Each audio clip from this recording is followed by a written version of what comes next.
à live do Museu Egípcio Rosa Cruz.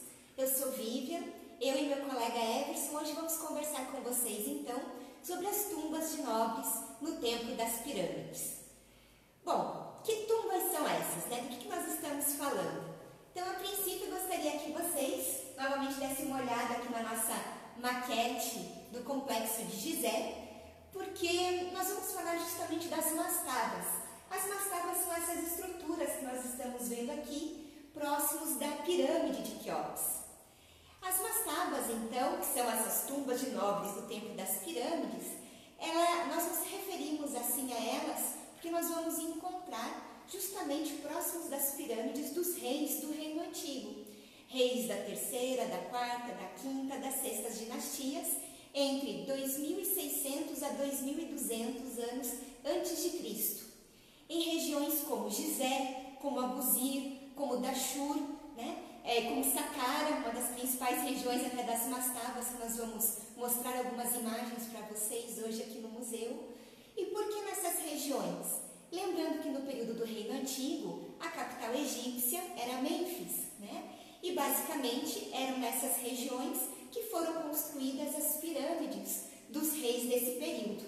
E na verdade, quem são os nobres? Os nobres são a corte, são os altos funcionários do Estado egípcio e que ao morrer desejavam então ter a sua morada eterna junto ou próximo da morada eterna também dos faraós do Egito.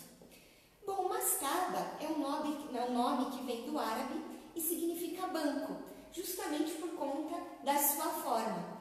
Mas o egípcio antigo chamava a mastaba de Per-Jet, que quer dizer casa da eternidade. E é justamente isso que a mastaba é. Ela é a morada eterna de um nobre, de um alto funcionário egípcio, né, no caso da nossa conversa de hoje, durante o Reino Antigo. Para a gente entender a estrutura da mastaba, nós temos que pensar que ela estava dividida em duas partes. Nós tínhamos a superestrutura, que é a que está visível, e nós temos a infraestrutura, né? Ou seja, aquela que ficava abaixo da construção. O que ficava abaixo da construção? Então, os egípcios faziam um poço e, no final, organizavam uma sala. E essa sala seria justamente a câmara funerária do falecido. E ali, então, estava o sarcófago e é onde ficaria depositada a sua múmia. A superestrutura seria o quê? O ponto de culto ao falecido. Antes de eu só falar de algumas estruturas importantes para esse culto ao falecido, uma coisa que eu acho importante a gente pensar a respeito da mastaba. As mastabas são a estrutura funerária mais antiga que nós temos sobre o Egito Antigo. Na verdade, os egípcios já construíam mastabas desde o período pré-dinástico, ou seja, desde antes da existência do Estado Unificado Egípcio, reis, né, de diversas regiões do Egito já eram enterrados em mastabas, assim como altos funcionários também. Tanto que a própria primeira pirâmide, ela surge da mastaba, né? A pirâmide de degraus do rei Djoser, da terceira dinastia, ela é justamente formada por 6 mastabas que foram sendo postas uma sobre a outra, né? Diminuindo justamente o tamanho delas, levando a forma piramidal. E lembrando também que os egípcios levaram aí cerca de 2 décadas para conseguir realmente essa estrutura da primeira pirâmide baseada na própria mastaba, né?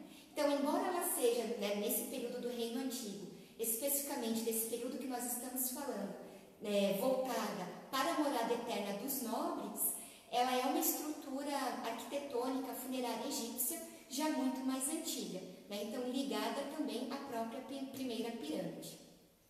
E agora sim, voltando a essa superestrutura. Então, na verdade, a ideia seria o quê? Que a mastaba é a morada eterna desse nobre, desse alto funcionário egípcio. E o que é necessário para que ele continue existindo? Principalmente a garantia das oferendas. Era muito importante oferendas de alimentos, de bebidas, para garantir a existência desse morto no além. E por que isso? Nesse período, a concepção de vida além-túmulo do egípcio estava ligado a quê? Apenas o faraó, apenas o rei, iria para o reino dos deuses. Isso não acontecia com os homens e mulheres não da família real. Por conta disso, o que eles imaginaram? Que a mastaba seria a sua morada eterna, possivelmente eles habitariam o mundo inferior e a vida que eles teriam seria semelhante àquela que eles haviam tido durante a sua vida material no Egito. Então era importante que dentro dessa superestrutura tivessem imagens que ligassem quem é o morto, qual que era a sua condição, seu status social, porque isso iria garantir a sua própria forma de vida nesse mundo do além. Né? E aí, pensando nisso, a primeira coisa que eu comentei com vocês que tem que ser garantido é justamente a provisão de oferendas. Vamos pensar que o egípcio, ele pensava na verdade que o homem ele era formado por diversas partes.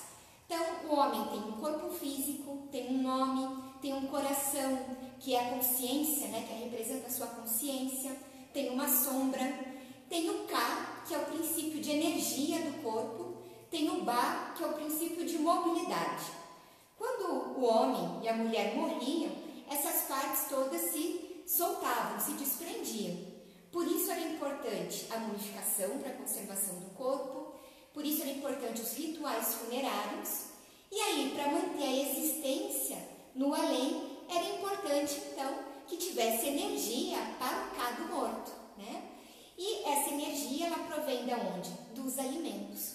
Por isso que uma das primeiras imagens que nós temos associadas à mastaba é a fórmula de oferendas. É justamente a representação do morto sentado diante de uma mesa de oferendas, com a mão direita esticada em direção à mesa e o braço esquerdo sobre o peito. Né?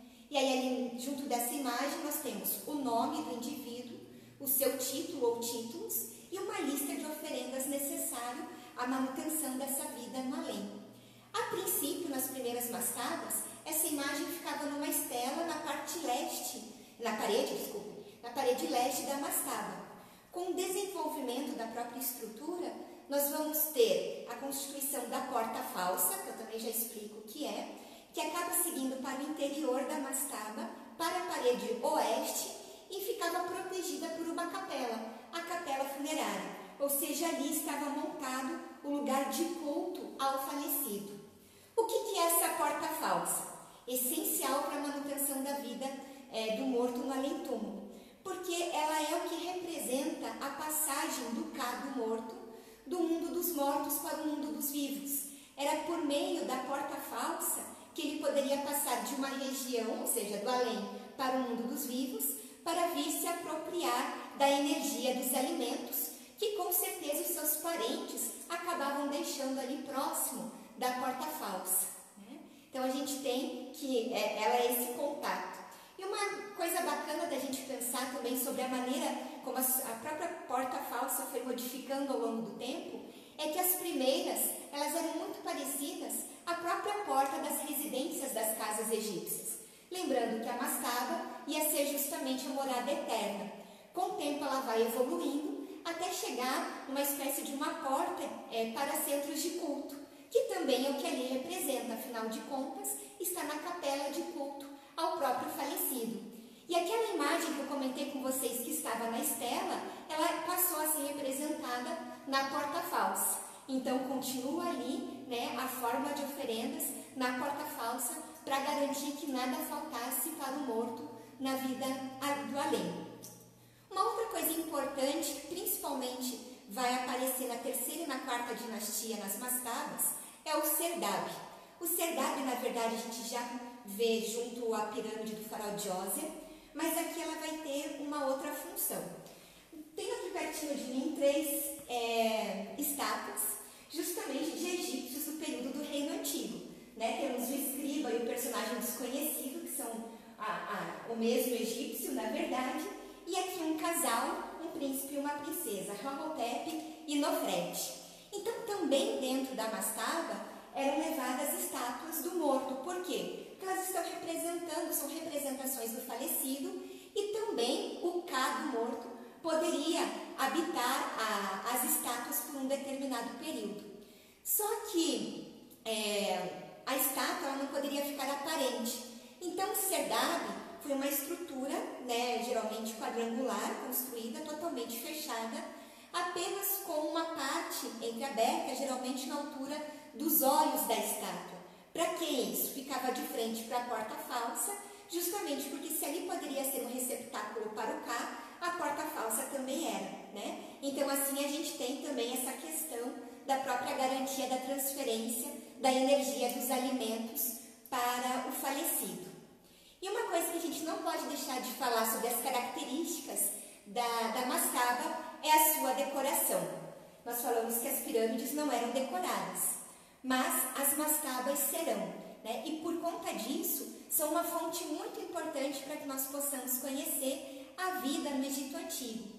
Essas decorações, a princípio, elas estão relacionadas, como eu falei, ao próprio morto, ao status do morto, mas elas vão representar principalmente o trabalho no campo, né? Afinal de contas, se a gente precisa garantir a provisão de alimentos, é importante que a gente demonstre de onde vem. Então, nós temos ali cenas desde do cultivo, da colheita, nós vamos ter imagens relacionadas à caça, à pesca, à criação de bois, ao trabalho em mercados, ao trabalho de artesãos, o próprio banquete funerário do morto, ou seja, uma gama de imagens relacionadas, como eu falei, a demonstrar o status do falecido e, de certa forma, isso também vai contar para a gente sobre essa vida no Egito Antigo. Por exemplo, se eu tenho cenas da agricultura, muitas vezes eu tenho o morto representado principalmente, né, como o personagem principal, e ele está supervisionando o trabalho, né? Então, isso está relacionando a uma função específica daquele morto em relação à sua atuação na sociedade egípcia. Quero mostrar para vocês alguns desses exemplos, então vou pedir para vocês me acompanharem um pouquinho aqui numa outra vitrine, para a gente ver exemplos de decoração das mastabas egípcias. Então, logo aqui ao meu lado, nós temos justamente uma estela, né, que nós chamamos até de estelas de dançarinos, arpistas e cantores, que é justamente isso que representa, possivelmente extraída de um banquete funerário, né? Todas essas imagens que eu vou mostrar para vocês agora, elas são provenientes de Saqqara e foram realizadas durante a Quinta Dinastia. Então, aqui nós conseguimos ver uma característica da arte egípcia das mastabas, que é demonstração dos registros e a divisão dessas linhas como nós temos aqui. É uma mesma atividade acontecendo, só que ela está separada por registros. Então, por exemplo, no de cima, nós temos 2 cantores e um arpista.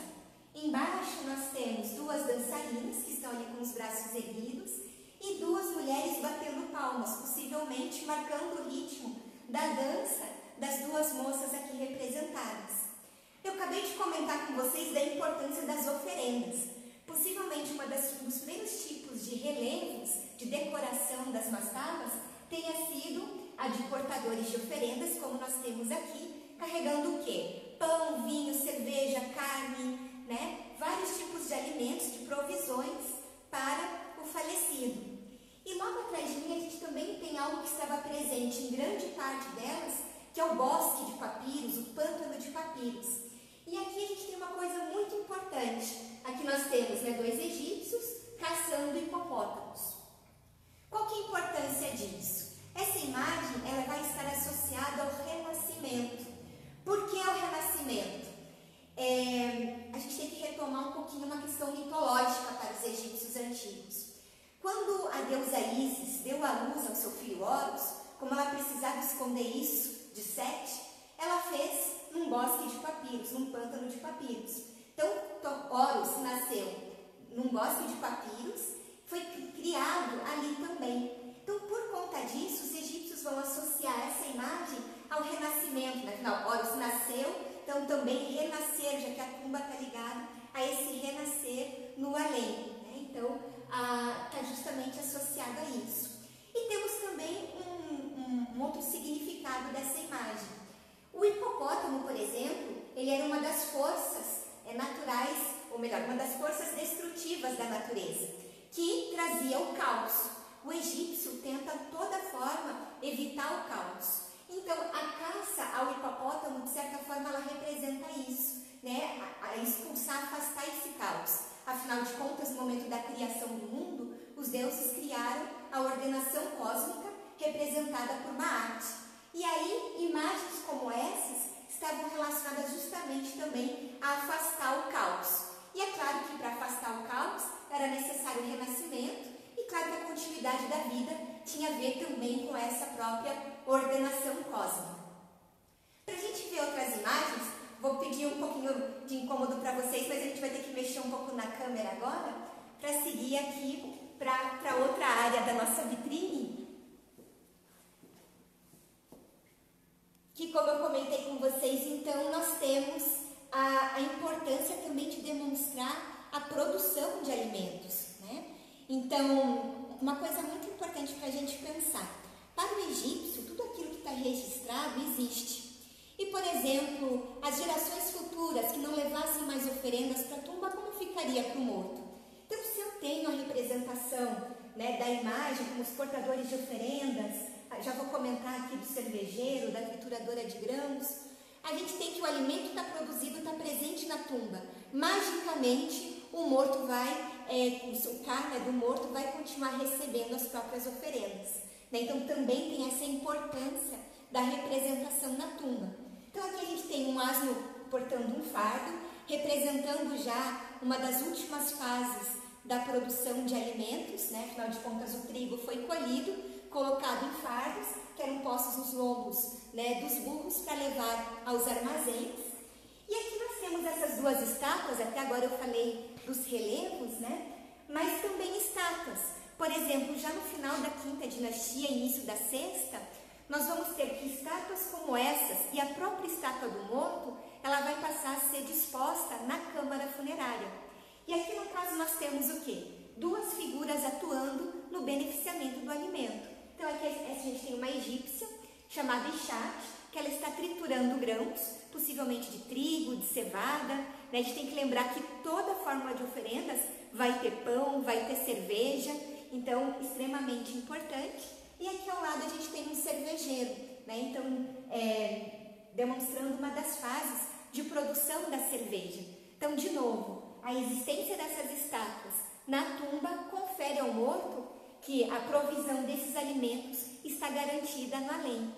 E uma coisa muito importante para a gente pensar a respeito de tudo isso, embora, né, nas mastabas a gente tem essas imagens, as estátuas, que existem justamente para afirmar o status social desse falecido e que para que isso continue existindo no além, para nós, historiadores, para a arqueologia, elas são extremamente importantes para a gente conhecer o cotidiano da vida no Egito Antigo. Porque a gente vai conhecer a vida da população mais pobre egípcia a partir do olhar da própria nobreza, a partir daquilo que está representado na tumba. Então, uma forma que a gente tem justamente de conhecer, né, essa vida no Egito Antigo a partir desse período é justamente através da iconografia nas próprias mastabas. E aí quem vai comentar com vocês um pouco mais a respeito da estrutura dessas tumbas é o Everson. Então, vou chamá-lo para a gente fazer essa troca. Muito obrigado, né? Então, muito boa tarde a todos, em primeiro lugar, né? Bom, para a gente falar um pouquinho sobre a estrutura, né? Então, dessa mastaba, né? O que constituía, qual era o material que era utilizado realmente, né? Nós podemos primeiramente falar da localização dessas mastabas em relação a Gizé. Então, falando especificamente agora desse sítio arqueológico, né? Claro que as mastabas, como a Vivian falou, elas já eram construídas desde do início do período dinástico do Egito, né? Mas em Gizé nós vamos ter, na verdade, a constituição dos cemitérios, né? Então, ou seja, das mastabas, ainda no início da construção da pirâmide do faraó Quéops, né? Então, ou seja, quando tem o início da construção da pirâmide dele, é que nós vamos ter então a primeira parte então desses cemitérios sendo elaborados, né? Para a gente poder se localizar então em relação a Gizé, né? Nós podemos falar então em três grandes agrupamentos, né? Claro que em cada um desses agrupamentos têm os seus cemitérios e que foram classificados de acordo com os agrupamentos e de acordo também com a hierarquia e de acordo também com a localização, né, por parte dos arqueólogos, né? Então vamos falar então de um cemitério mais a oeste, um cemitério oeste e um cemitério leste, referentes todos à pirâmide de Quéops, né? Então pense que tem dois cemitérios grandes no lado oeste, né, da pirâmide de Quéops e um do lado leste, né?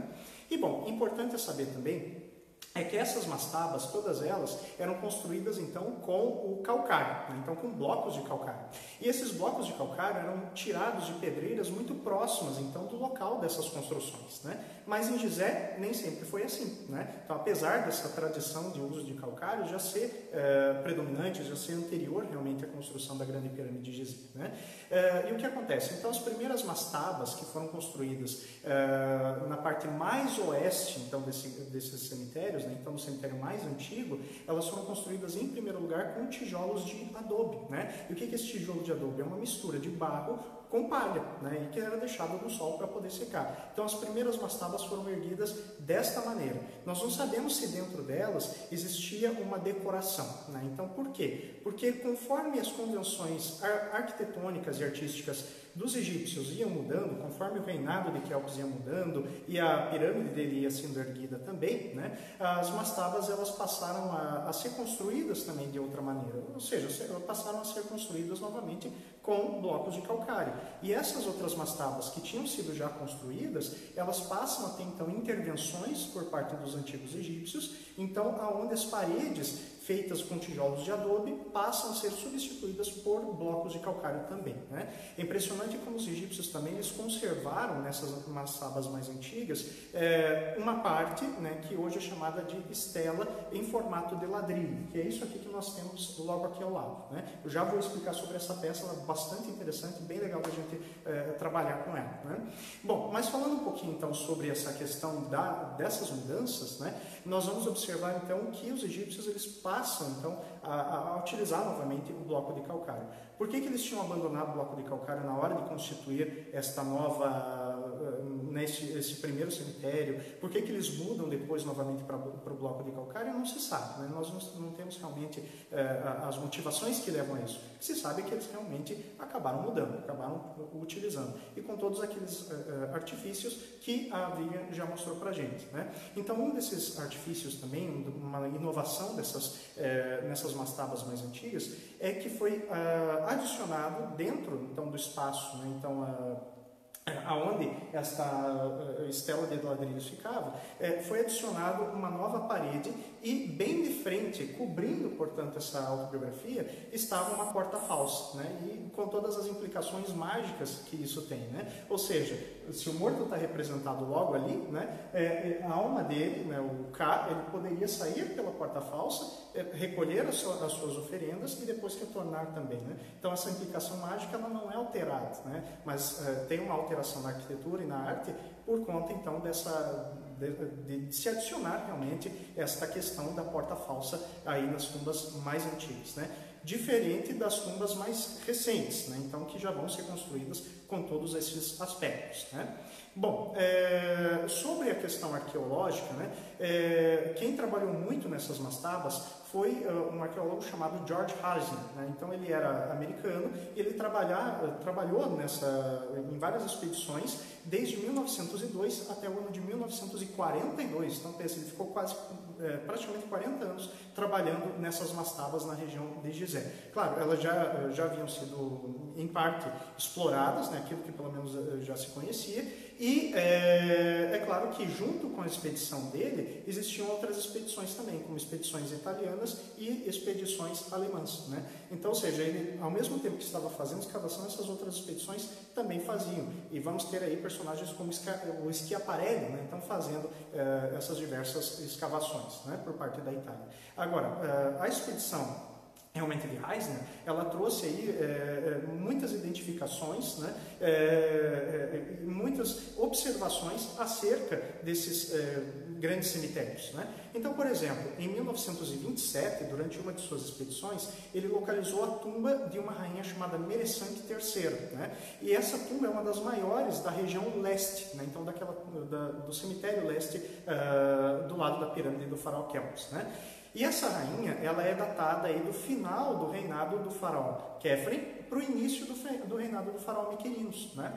E a tumba dela é uma das mais bonitas e mais bem conservadas, pelo menos na sua infraestrutura, né? Então, onde nós vamos ver todo aquele aparato que a Vivian contou para a gente. Nós vamos ver estátuas, né? Estátuas não só da rainha, mas também de suas companheiras, né? Então, ou seja, de suas cortesãs. Vamos identificar também relevos que remetem à questão da caça, à questão das oferendas, né? Sacrifícios de animais. Nós vamos observar realmente todas essas questões. A parte também de barcos funerários fazendo, né, as viagens sagradas. Isso tudo nós vamos identificar já nesta época, né? Então, dentro da tumba da rainha Meressanque III. E essa tumba foi descoberta pelo George Heisner, né? Então, ou seja, uma das maiores descobertas que ele teve também, né? Bom, durante a expedição também de 1936 a 1939, ele também acabou escavando no cemitério oeste, ou seja, aquele que fica mais ao lado da pirâmide do faraó Quéops, né? E esse grande cemitério, ele conseguiu identificar então a constituição, né, e a relação social que essas mastabas representavam na sociedade daquele momento, né? Então, por exemplo, o tamanho da mastaba indica também a relação hierárquica da pessoa que iria ocupar aquela mastaba também.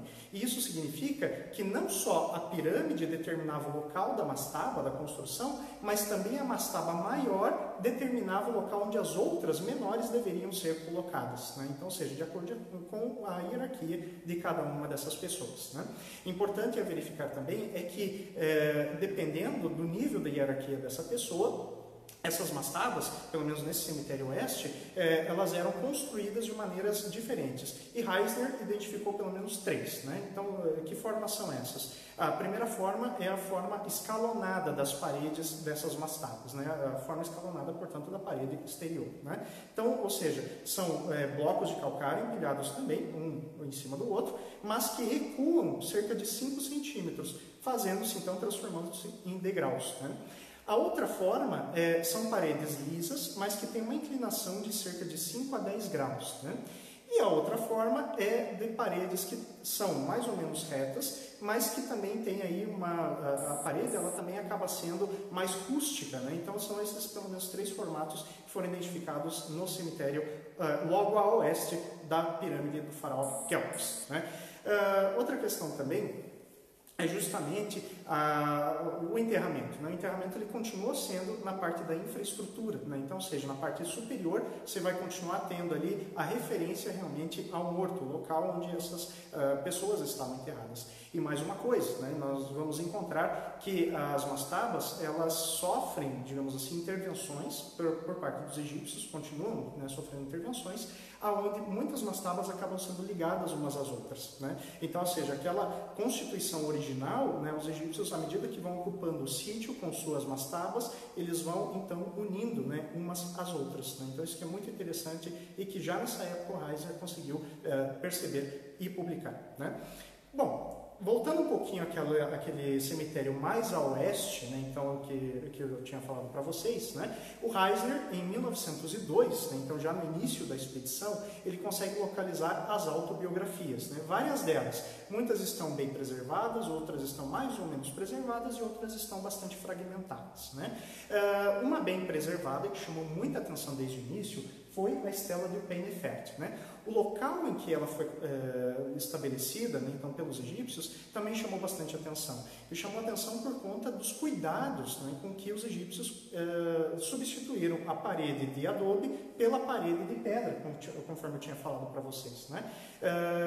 E bom, a autobiografia, neste ponto, ela parece ser uma arte autossuficiente, que não depende de outras artes, né? Por isso que na época da construção das mastabas mais antigas, nós não vamos ter toda essa configuração que a Vivian tinha falado para a gente, né? Então nós vamos ter apenas as autobiografias sendo colocadas aí dentro dessas mastabas, né?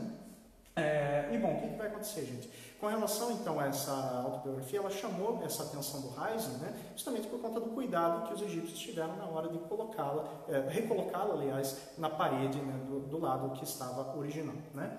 E bom, uma autobiografia, portanto, né, então se a gente for tentar entender a imagem dessa pessoa, nós vamos compreender que essa é a única imagem que temos sobre o proprietário, né, então, da tumba. Não existem outras imagens, né? Então, como por exemplo na tumba da Rainha Meressanque, há várias imagens, há vários elementos que realmente representam a própria rainha e suas companheiras. Mas nas tumbas mais antigas, esta é a única imagem que sobrou, né?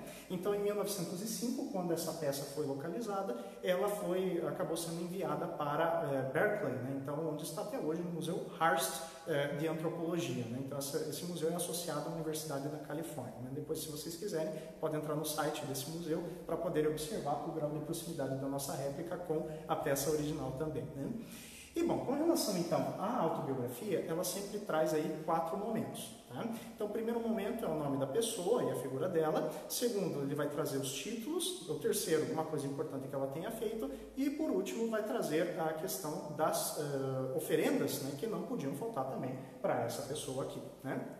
E bom, para nós entendermos também essa autobiografia, é necessário compreendermos a evolução dos próprios hieróglifos, né? Então vamos lembrar que os hieróglifos, eles são criados a partir vamos dizer assim, da arte rupestre e dos petróglifos. São os primeiros desenhos realmente que os egípcios acabam produzindo em cerâmica ou em pedra, né?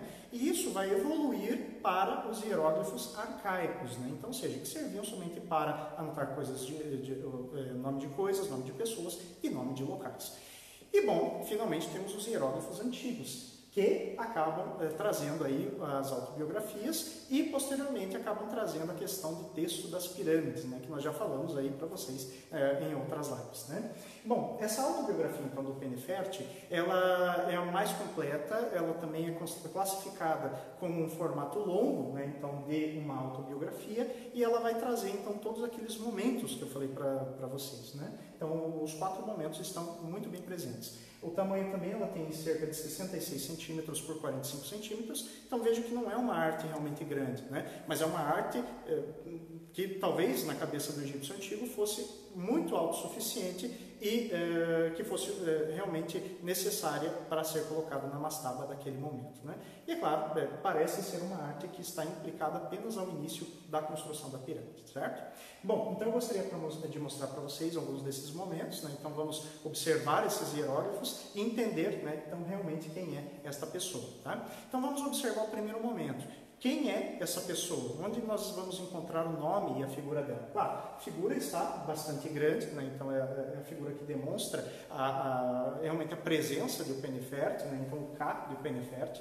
Vamos observar o formato também com que o Penneferti está demonstrado. Então, em primeiro lugar, um dos braços sobre o peito, o outro está sobre a coxa e está também apontando para a mesa de oferendas. A Viviane já tinha falado disso para a gente antes, né?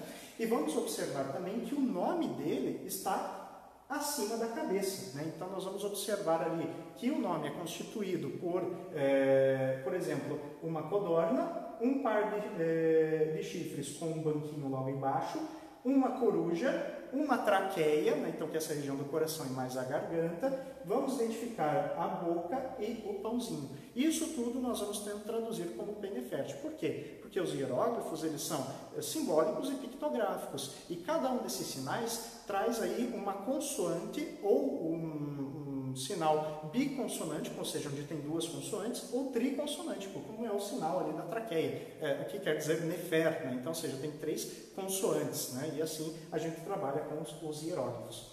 Para ler esse nome também é muito importante seguir a direção que os animais estão apontados. No caso, a coruja e a codorna estão apontados para a minha esquerda, né? Então nós vamos começar da esquerda e indo para a direita. Se estivessem apontados para a direita, então nós iríamos começar da direita e iríamos ao contrário, portanto, para a esquerda, né?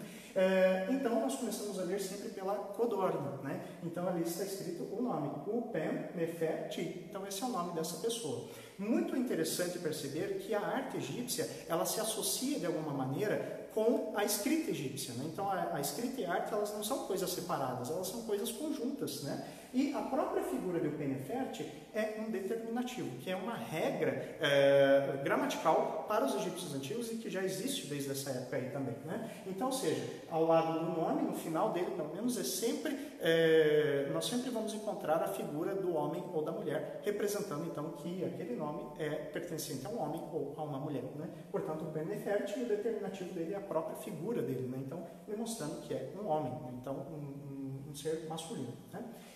Bom, além disso, então, nós temos aí o primeiro momento, né? Vamos encontrar o segundo momento, que está presente agora nas duas colunas, né? Então mais à direita, né? Mais à minha esquerda, aliás, né? E na primeira linha, né? Então, que está logo lá em cima, né? Então, a primeira coluna vai trazer os títulos, tanto o título talvez o mais importante, então, de Upenefert, e um título relacionado ao sacerdócio de Sechat, né? Então, esse título, que está bem na parte de cima, é chefe dos escribas reais, né? Então, ou seja, provavelmente esse é o título mais importante que o Upenefert possuía, né?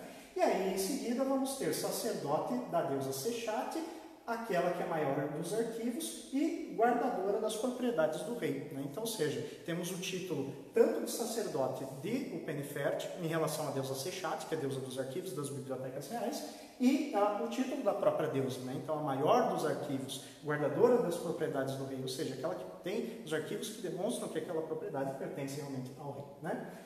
Na segunda coluna, nós vamos identificar, então, o sacerdote dos Ba de Pé, né? Então, Ba é uma parte do corpo humano, conforme a Vivian já falou para a gente, né? Então, é só lembrar das formas, né? Então, que o egípcio se percebia, que tinha a sombra, né? Tinha o corpo, tinha o Ka, tinha o Ba, né? Então, o Ba é uma dessas partes do corpo. É aquele princípio de movimento que sai de dentro da estela, né? Ou sai também de dentro da porta falsa, né? E acaba recebendo as oferendas e aí retorna para o outro mundo, né? Então o Ba é esse princípio de movimentação da alma, enquanto o Ka é a energia vital, né? Então sacerdote dos Ba de Pé. Pé é uma localidade, uma cidade, né? E aí vamos encontrar também sacerdote de Horus do Norte, sacerdote de Anubis e finalmente, talvez, aqui dentro nós encontremos o terceiro momento, que é justamente supervisor dos pesqueiros, né? Então, quando nós olhamos aqui o peixe, o traço e a barca, isso tudo quer dizer supervisor dos pesqueiros, né? E bom, na parte de cima da linha, né, nós vamos encontrar então o maior dos 10 do Alto Egito, ou seja, talvez ele fizesse parte de um conselho.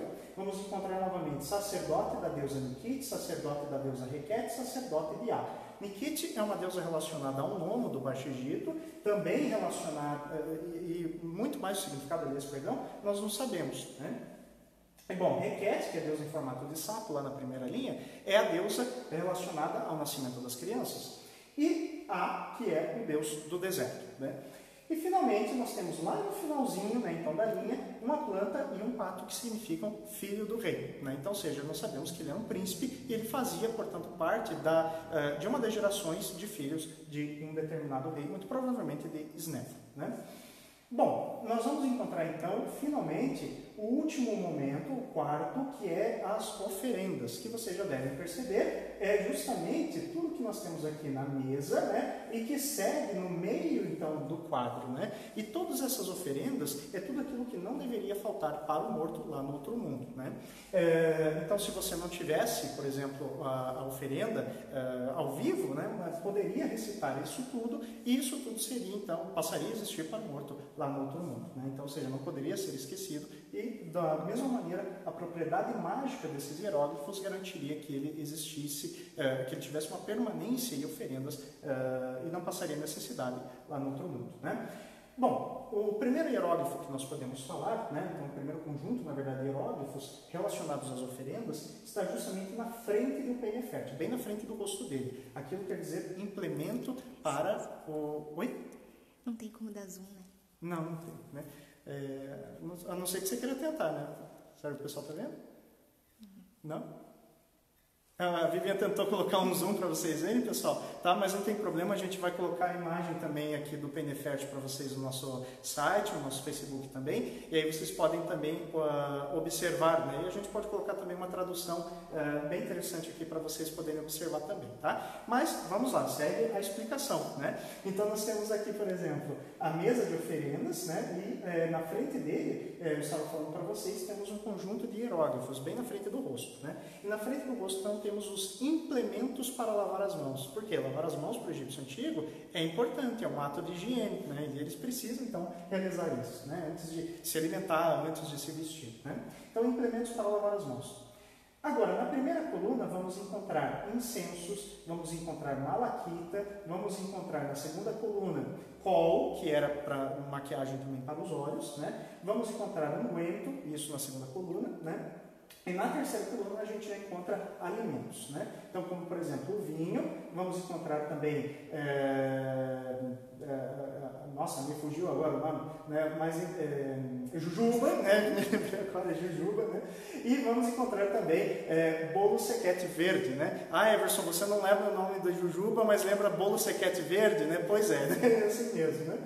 Bom, vamos encontrar também, logo abaixo da mesa de oferendas, né, por exemplo, tecidos, alabastros, pães e cerveja, e vamos encontrar também cabeças de caça e cabeças também de gado, né? E o que acontece, gente? Reparem que em cada uma dessas oferendas tem uma plantinha preta logo abaixo, né? Então, o que é essa plantinha preta? É o número A, né? O que é esse número A, né? Então, para o egípcio antigo, é o número 1000. Então, tudo isso tem que ser oferecido em unidades de 1000 para o PNFert. Ou seja, realmente é para não faltar nada para ele lá no outro mundo, né? Bom, isso possivelmente indica a posição social desta pessoa em relação àquele momento na sociedade egípcia, né? Vamos à terceira coluna, né? Aliás, a quarta coluna, né? Na quarta coluna vamos identificar a alfarroba, né? Então 1000 unidades de alfarroba, vamos identificar figos, vamos identificar grãos preparados, bolo sequete branco e também frutos da árvore perseia, né? Então, ou seja, na quarta coluna. Aí na quinta coluna temos cerveja, leite, vinho envelhecido, né? E vamos encontrar também bolos de jujuba, ou pães de jujuba, né? E por fim vamos encontrar na última frase exatamente isso, todas as coisas boas, ou seja, provavelmente não coube mais oferendas e isso acabou sendo colocado desta maneira e se tornou padrão também para todas as outras oferendas ao longo também de todo o reinado egípcio, né?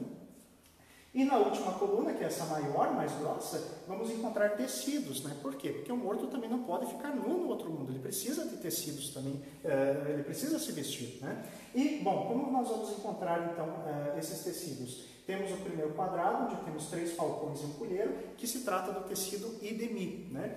E aí temos a flecha, que é o tecido serrer, né? Temos também, logo embaixo, uma plantinha e novamente a traqueia, né? Então, que é o tecido esma neferet.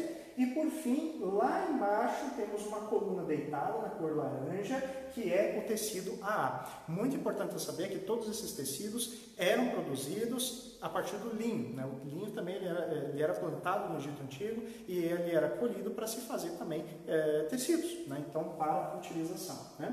Agora, em relação à conservação dessa peça, como eu disse para vocês, ela foi encontrada muito bem conservada. Isso por um trabalho dos próprios egípcios antigos, que resolveram colocar também não somente uma forma para segurar essa estela no lugar, mas também acabaram colocando a porta falsa na frente dela, o que protegeu, né, então, contra as ações do tempo e da areia também.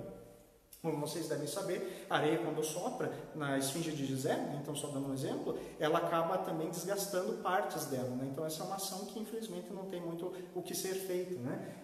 Mas pelo fato dessa estela ter sido colocada atrás então, de uma porta falsa, de alguma maneira isso acabou protegendo ela, né? Em 1960 também, na década de 60, aliás, essa estela também precisou de uma restauração, né? Então ela acabou sendo levada para um setor de restauração dentro de um museu de Boston e ali se foi feita a consolidação das pinturas. Isso porque nos Estados Unidos, né, o local também é muito úmido, tal como aqui também é, né? E assim foi feita a consolidação das pinturas e o que conservou as pinturas até os dias de hoje. E continua sendo uma das pinturas mais bonitos que os egípcios antigos também já produziram, né? Então você veja quanta informação também traz, né, para a gente. Outra questão também, que um estudo mais minucioso dessa peça, elencou também que os egípcios alteraram inclusive essa peça, né? Então, ou seja, ela foi produzida, só que mais tarde eles mesmos acabaram mexendo nela. Então, que partes acabaram sendo mexidas, né, pelos egípcios e que hoje é possível notar, né? Então, alguns hieróglifos que na peça original dá para ver que elas que foram esculpidos e outros não, né? Então, ou seja, estão apenas em forma de pintura, né? E originalmente, é claro, essas peças, os hieróglifos, eles eram apenas pintados, não havia realmente reliefo, né? Mas hoje se notam os relevos. Outra questão também é na própria roupa que o Penefert está vestindo. Se vocês repararem, tem essas manchas, né? Essas manchas é justamente devido à questão de que foi pintado, né? Então essa roupa, né? Então de branco. Só que na época que a peça acabou sendo produzida, muito provavelmente o Penefert tinha, na verdade, uma vestimenta de pele de leopardo, né? Então isso que é muito interessante. E, é claro, posteriormente deve ter sido aí, pintado, deve ter sido alterado de alguma maneira, né? Então, a autobiografia, somente para lembrar, pessoal, é uma arte que é autossuficiente, né? Então, segundo a ideia dos egípcios antigos, e possivelmente, né, muito atrelada ao período do início do reinado de Kelps, né? E somente a este período também. Por fim, a autobiografia, gente, ela deu origem, né, então, à literatura propriamente dita, né, então, no Egito Antigo, onde nós vamos ter a primeira forma de literatura, que é o conto de Sanehet, né, então, que é também um egípcio que ele não tem uma autobiografia, mas todos esses momentos que eu contei aqui para vocês, eles, em algum momento, aparecem na história do conto de Sanehet. Mas quanto tempo tem entre o conto de Sanehet e a autobiografia aí do Penefert? Bom, o Penefert, estamos falando de reino antigo. E a literatura, estamos falando aí do Reino Médio, né? Então, enquanto o Reino Antigo começou ali por volta de 2600 a.C., o Reino Médio ele já vai começar bem posteriormente, né? Então, estamos falando aí de cerca de 1800 a.C., né?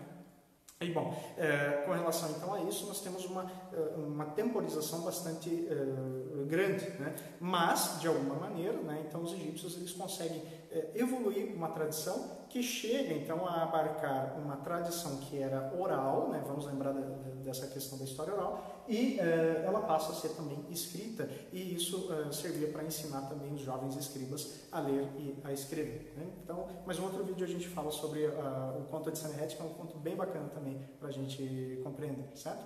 Temos alguma pergunta, Lili? Temos duas. Primeiro que é Jujuba, a Priscila está perguntando. E a outra em relação ao Deus Sete. O Alex perguntou se Sete está relacionado ao caos, por que alguns faraós foram associados a ele? Muito bem. Então vamos responder primeiramente a pergunta da Priscila, né? A Jujuba, Priscila, se você pesquisar, né, essa planta, né, então na internet, no Google, pesquise ela como Ziziphus, né? Então o fus coloque com PH, tá?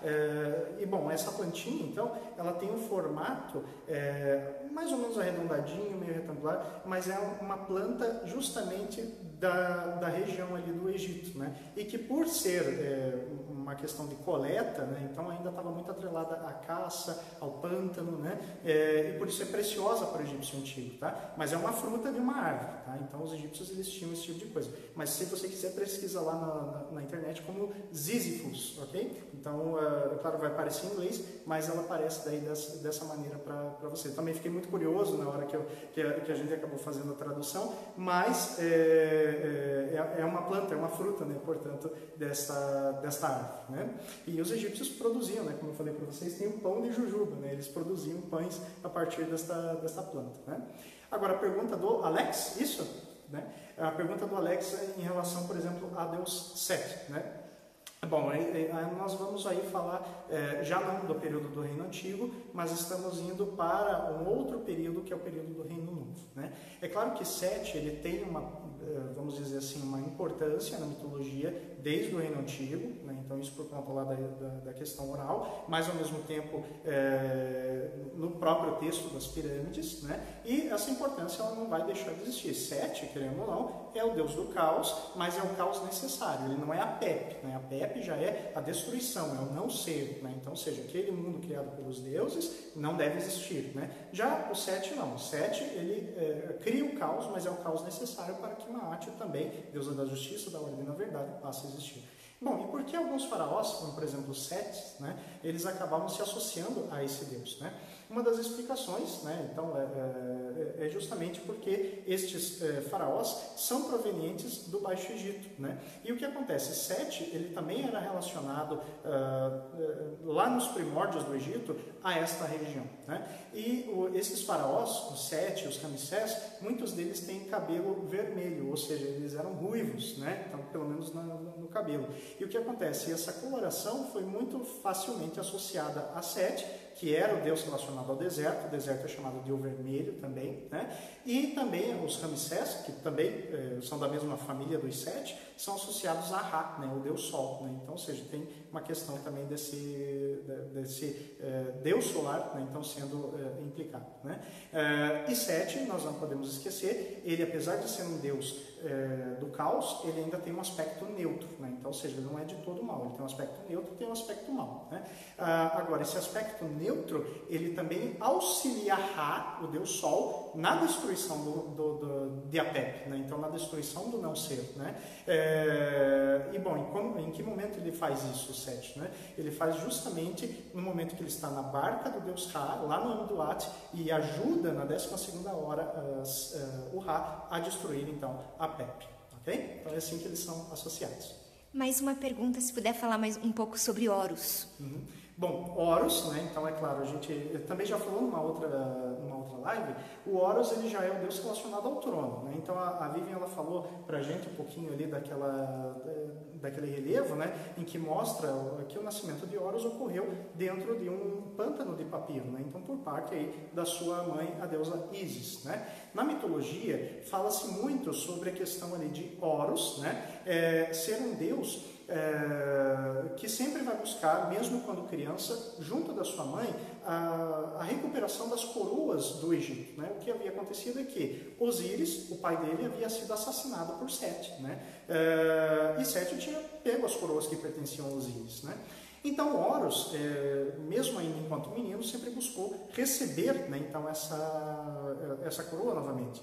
E somente no final, após várias peripécias, após várias aventuras e problemas e guerras também junto com Sete, batalhas, né, é que o Conselho dos Deuses, que era liderado por Atum ou por Ra, né, o deus Sol, é que finalmente decide que Horus é quem deve governar o Egito e não mais Sete, né? Então Sete ele acaba então embarcando nessa mitologia junto ao deus Ra, né? Enquanto Horus fica na Terra e passa a governar.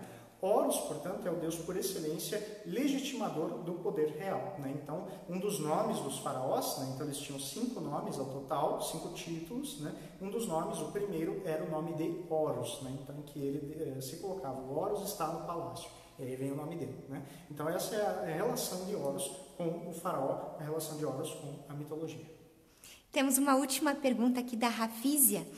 Você acredita que as múmias hoje em exposição deveriam retornar à sua terra original, sendo recriados sarcófagos, objetos semelhantes aos delas, né, encontradas no período da sua descoberta, em respeito à sua última disposição de vontade? Bom, aí que está, né? O que acontece, Raiz? Sobre essa questão do retorno dos artefatos para os locais originais, né? Nós temos sempre que explorar algumas coisas, né? Então, por exemplo, a primeira questão é: por que retornar ao Egito, né? Na verdade, assim, é mais uma questão política do que realmente de preservação, né? Quer dizer, peças que não são, vamos dizer assim, tão importantes ou tão caras, não se tem não se vê que se exige, né, então esse retorno, né? Mas quando de repente, por exemplo, é um rei, né, como foi o caso, por exemplo, do faraó Amés, né, que estava no museu nos Estados Unidos também, prontamente se exigiu a devolução, tal como a estela de Rosetta, né? Então, na verdade, sim, essas peças, por mais que estejam longe de casa, né, ainda assim elas estão em locais, em ambientes que elas estão sendo bem tratadas, elas estão sendo bem cuidadas. Então, em termos de conservação, em termos de preservação, em termos de pesquisa, não se vê motivo realmente é não ser um motivo político para retornar essas peças, né? E com relação ainda a essa questão de você ter, vamos dizer assim, vontade do morto, bom, a vontade do morto era ir até o mundo dos deuses, né? Se a gente levar em consideração que ele queria ir para o oeste, né? Para onde que ele acabou indo, né? Então tem essa ideia aí também, né? Mas em termos assim, se eu acredito, aí eu vou ter um olhar acadêmico sobre isso. Eu vou mais olhar pela questão da preservação dessa peça do que pela questão realmente de um retorno político.